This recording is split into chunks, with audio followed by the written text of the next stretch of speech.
আমি গরুর গোশত রান্না করছি, একদম বাজার দেবো। ও আচ্ছা আচ্ছা। আমরা মাংসটা ধুয়ে দিয়ে দিলাম। এখন আমরা 1.5 কেজির মতো পেঁয়াজ দিয়ে দেব। এখানে আমরা দিয়ে দেব এলাচ এবং দারচিনি, লং, জায়ফলের আস্তাটা ভেঙে দিয়েছি।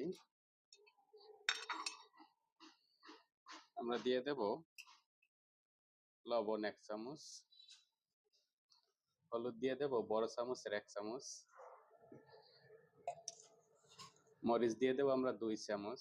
এখানে যেহেতু 10 কেজি মাংস আমাদের,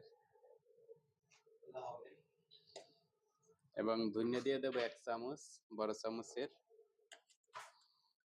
জিরা দিয়ে দেব 1 চামচ। এখানে আমরা টমেটো এবং কাঁচামরিচ কেটে নিছি, এটা দিয়ে দেব। আমি আদা দিয়ে দেব 1 চামচ, আর 1 চামচ 2 চামচ।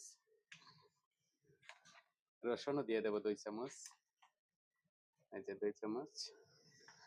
এখন আমি দিয়ে দেব শেষে সয়াবিন তেল, প্রায় হাফ লিটারের একটু কম দেব। আর 250 গ্রামের উপরে দেব সরিষার তেল এখানে।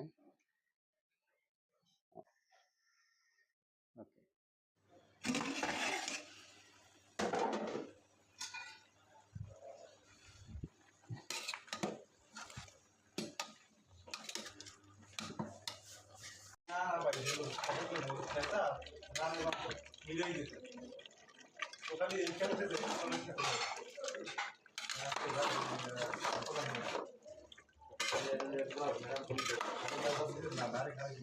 গরুর মাংস হয়ে গেছে আমাদের।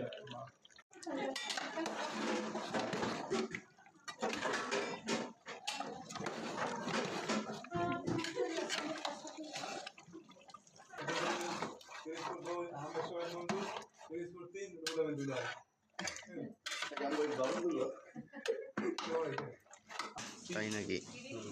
গরুর গোশত সবসময় তোমার রান্না করার পরে যত পাঁচফোড়ন দিয়ে রসুন শুকনো মরিচ দিয়ে বাগার দেয়, তাহলে ফ্লেভারটাও আলাদা আসে এবং টেস্টটাও অনেক সুন্দর হয়।